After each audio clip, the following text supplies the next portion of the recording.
All right, well, we start this half hour talking about Broadway. Broadway is now back open from McKnight to I-40 while Bernalillo County Sheriff deputies investigated a crash that involved one of their own. Officials say a deputy was driving south on Broadway in northeast Albuquerque when he was struck by a woman who was driving east on Indian School. Both were taken to the hospital with non-life-threatening injuries. Deputies do not believe alcohol was a factor.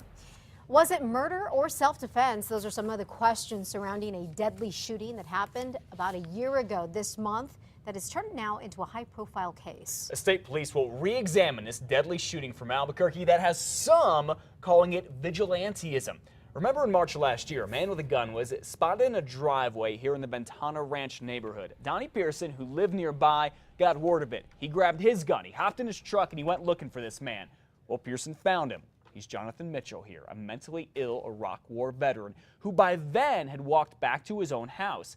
As Pearson pulled up, APD chopper video shows Mitchell firing first from his garage and Pearson firing back, killing him. APD says this was self-defense. The Mitchell family and a number of community activists think Pearson hunted him down. The district attorney is waiting for state police and reviews from the FBI to determine if and when there will be any charges here.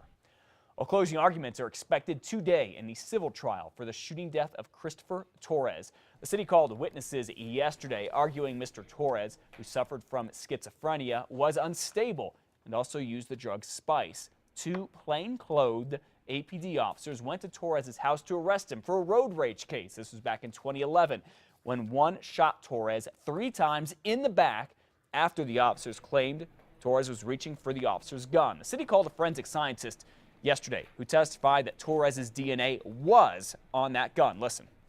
Is the DNA evidence of Christopher Torres on Detective Hilger's gun's grip consistent with Christopher Torres actually holding the grip of that gun? That's possible, yes.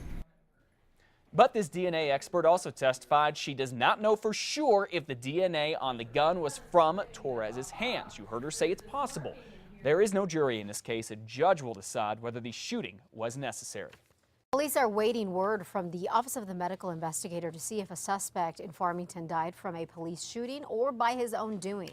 Cell phone video from a news viewer shows 26-year-old John Marzelek whizzing by police Wednesday afternoon. Police say they tried to pull him over for driving erratically on East Main, but he drove off. At one point, the suspect took sheriff deputies on a chase. Now Marzelek later ran into a patrol unit as officers tried to get him out of the car. Witnesses say he started stabbing himself. That is when police shot at him. He later died. Farmington police think he may have been drinking or on drugs. A scary situation plays out in Clovis where someone planted a homemade bomb in a mailbox. It exploded when a little girl went to check the mail. 5-year-old Angel Cadell was burned on her chest, arms, and legs. The bottle was filled with chemicals. Clovis think it might have been cleaning products. It's a homemade bomb. No sugarcoating it at all. It's a homemade bomb is what it is. It's not a joke. My daughter could have died that day, you know. Well, little Angel is expected to be okay. It is not known who would do such a thing. So far, police do not have any suspects in the case. New Mexico seems to be making strides against DWI, but there is still a lot to be done. Yesterday, the governor announced the latest DWI stats.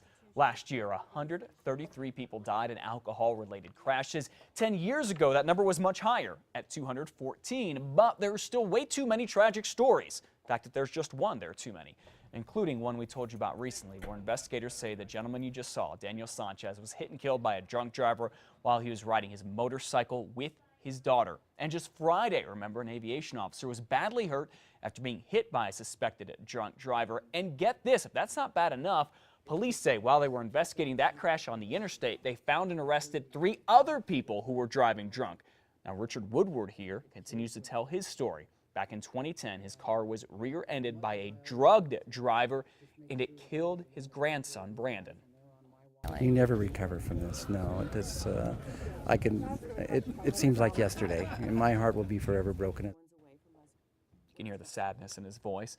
The governor also announced a new anti-DWI initiative. It's at the Isleta Amphitheater. It's called the Sober Zone. DOT, Isleta, and radio stations are all getting together to give away tickets located in what is called the Sober Zone. It's a VIP area. Great seats. The deal is you can't drink. And that's all right. You still have a lot of fun at those concerts. Yeah, you sure can. You know, St. Patrick's Day weekend is upon us, and you can count on a lot of celebrations, which will include a lot of booze. And you can count on cops as well. Some local bars are stepping up efforts to prevent the crashes and the tragedies.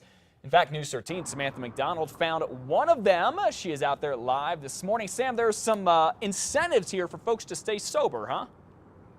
Exactly, Matt. That's the plan here at O'Neill's Pub in Albuquerque. The staff say they want to make sure everyone stays safe tonight. The bartenders are trained to spot to see if someone has had too much to drink, and they're planning on rewarding sobriety with free sodas.